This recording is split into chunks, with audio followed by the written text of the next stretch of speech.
Right, guys, and welcome back to the Esports Hub. This is the interview series hosted by myself, SEBBY. This is episode number 4, and today we have another guest all the way from America once again, Blfire, now just off denial. How you doing, buddy? I'm doing good, man. How about yourself? Yeah, not too bad, not too bad. I'm excited to get this one going. So just a bit of background on you, just in case those people don't quite know who you are. Don't know why they wouldn't, but you've been in a few teams, been competing since Modern Warfare 3, if I'm not mistaken. And you've been on like Justice, Excellence Gaming, AR, and now obviously back on Denial, and got a pretty solid team. So if you want to run down your team that you are with now, and like what are your hopes and you excited going into the new season with the new team? Okay, me and my team are pretty much under denial. It consists of myself, Methods, Felony, and Complex. We're all good players. A lot of them are younger players. They just turned 18, and I know a lot of them have a lot of drive to compete in this year's huge ESL season and compete at champs as well. If you guys didn't know, Methods has been around in the pro scene since Black Ops 2, I would say. And he's always wanted to compete at champs, but he's never had the opportunity to because of age. Yeah. And he's been really young, and so has Felony. And also, my ultimate Complex is also really fueled to be competing this year. Okay, yeah, I say Methods has always kind of voiced his opinion on the over 18s and under 18s thing Yeah. on Twitter. He's quite a funny guy. Um, so that's cool. So that's your new team. So obviously the old Denial team as an organization last year in like AW was a pretty stacked roster itself. Like it was a really good team. Obviously it did Yeah, yeah. exceptionally well. So for those Denial fans, obviously they've now had that success kind of last year. Obviously the new roster. Do you think that your new team is able to like keep that success going for the organization? Like, or like obviously, is it going to be difficult for you? Obviously, trying to carry on filling in their shoes. Obviously, we have big shoes to fill. They won Call of Duty championships last year. They got first. It was consisted of Clayster, JCap, replays, and Attach. Yeah, And that is a big roster to fill. Like they did really well. I'm not too intimidated by it because as a team we've been playing really well. In Black Ops 3, of course, it's the start of the game, yeah, so you can't really say much about that. But as a team, we're all players that really like each other. We all have good chemistry together, and I honestly think we could do some pretty outstanding things this year. I just know if we put our time in together, we could definitely have a really strong roster and probably be able to fill these shoes eventually. It's just going to be a lot of work for us. yeah. So yeah, as you say, big shoes to fill, Yeah. but coming into it fresh, new game, so anything can happen. Which is quite cool, especially for those Dinar fans looking out for you guys. So obviously, I'm sure you may not watch lots of it, but I'm sure you watched the Totino's 50k this weekend. Yeah. Um, so what three things? Like obviously, looking at the game, first time we all saw it competitively, which was exciting for everyone. But what three things excited you the most, like after watching it, about competitive COD this year that maybe obviously we missed the last couple of years, going into the Black Ops 3 season? What I liked seeing a lot was the hardpoint games at the Totino's land. I like to see anchoring back Mhm. like that. I've seen players anchor and stuff. I'm sorry about that. One sec. Yeah, but I've seen players anchor in all the hardpoint matches. Which, if you guys didn't know, in Black Ops 2, I was under Curse, and personally, I found myself to be a really good anchor player. So I'm Yeah. happy to have that roll back to myself again. Also, it was interesting to see CTF back into the mix. They played that. Some players didn't like it. I feel like it's too early in the game to judge the capture the flag game mode. But I think over maybe a month or so, I feel like we could possibly see that game mode be involved in competitive again. I would really like to see it again. It was a lot of fun for a lot of players, and also Uplink was pretty fun to watch as well. It's just we need to figure out like how to play it more. I guess we barely had time, like I said before.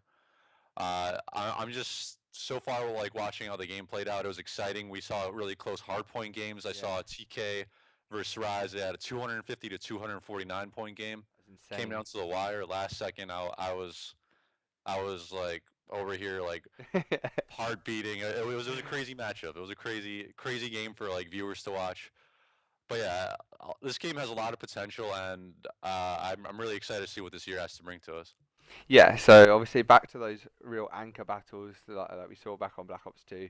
Um, almost being like a game within the game itself, something that people would focus on, like on the mini map way more than the casters. The casters would like switch to that as well as the hill. Like it was almost that personal battle was something that was so exciting in Black Ops 2. And as you say, Hardpoint's just such a great game mode, and it's gone back to its roots. Which is all very good. But obviously, we've got the pick and bans in this year, which has thrown in a complete new element to the game. Do you think, like, what three things in the game do you think should be like perma banned before the picks and bans, or do you think we should just kind of go into it just nothing's completely banned and just picks and bans like the whole time? I think there should be certain bans already off the start of the game. This is just my opinion. Obviously, the game developers or Von Har might not want certain things to be banned, but for my reasoning behind it, like there are certain things in the game that you can't counter, Hmm. like thermite grenades, awareness, stuff like that. Like all the things you're not able to counter in the game, even with the ban and protect system involved. It's pretty. It makes it more into like a public match. You can't really do anything against awareness. Even if you have dead silence on, you could still hear the person.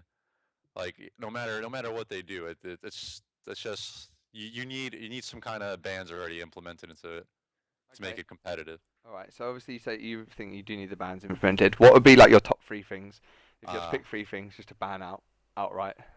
top three, I would say awareness Yeah. because not even dead silence could counter it. That's the only thing that could possibly do that. And I would say thermite grenades because it is pretty hard to counter that. Even with the trophies being involved to like counter stuns and nades and stuff like that. If a team's set up, it's hard to counter a thermite. And I Mm. would put in the LMGs for now. I've seen them nerf them.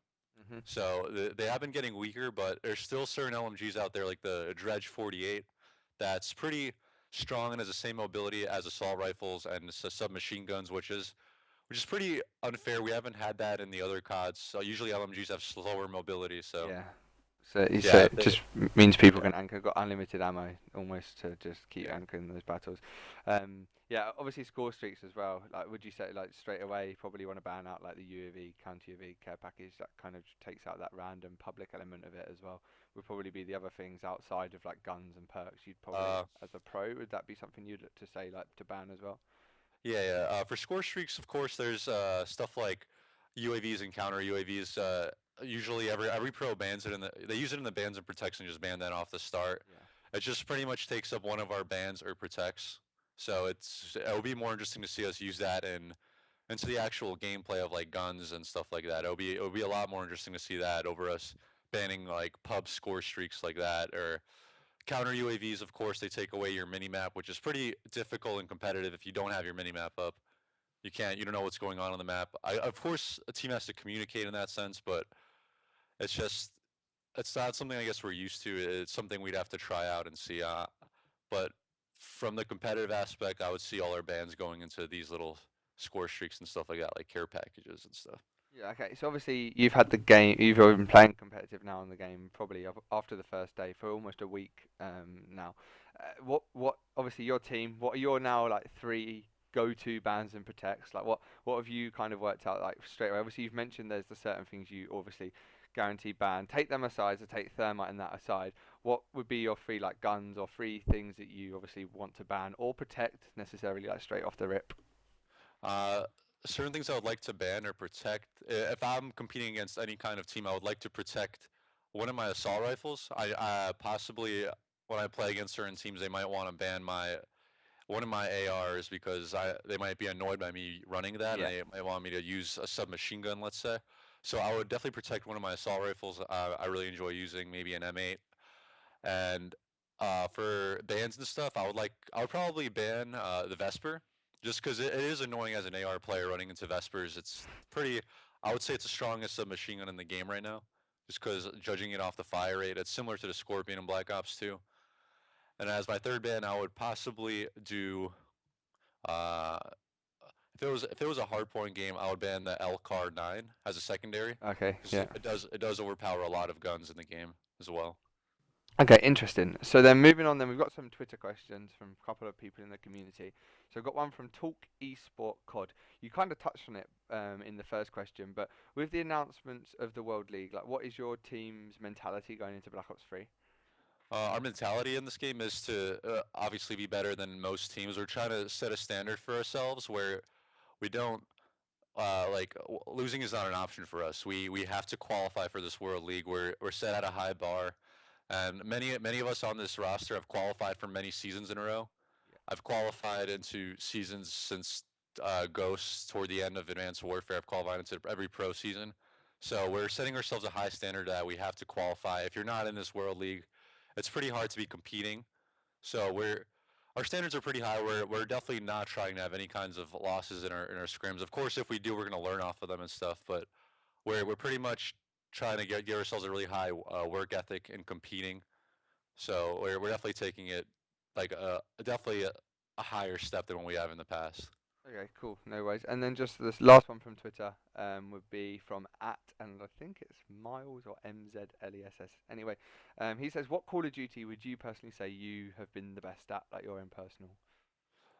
My personal best Call of Duty I played in was probably I would say Call of Duty Black Ops 2. Hmm. Just because I've had a lot of top 3 finishes, top 4 finishes, and I also filled in for top rosters like Farico and just rosters like that. I've also it wasn't one of my most successful games, I would say. For some reason, Advanced Warfare was because of my Call of Duty Championship placement. I got 5th. Yeah. But my personal best skill-based game, I would say Black Ops 2. Like hands down, that was my prime time, I would say. Okay, no, yeah, as you say, anchoring was like Yeah. your kind of zone Yeah. was something you were good at. So that's kind of like the questions we run through. So now just to round off the interview, we'll go through like a quick almost game. So I'll just say two things and then you'll pick the one you want. So for the viewers at home, we'll just do an example. So if I said like smartly dressed or casually dressed, you pick one of those. And that's how we'll do it. We'll do it. Okay, so I'm going to start off then. CTF or uplink? CTF. Black Ops 3 M8 or Black Ops 2 M8? Black Ops 2, mate. Chipotle or Chick-fil-A? Chick-fil-A. Twitter or YouTube? Twitter. AR or SMG? AR. Hot weather or cold weather? Oh, hot weather. PS4 or Xbox One? PS4. And then methods or felony? Methods. so that so that rounds off the interview then, guys. Be sure to subscribe to the Esports Hub to see more from them, not just the interview series, but way more of their content. Be sure to follow Blfire on all of the links and all of the descriptions in below, and also be sure to check me out as well. All my stuff is in the description below. That is episode 4 of the interview series, and I will see you all next week with another guest. Catch you later, guys.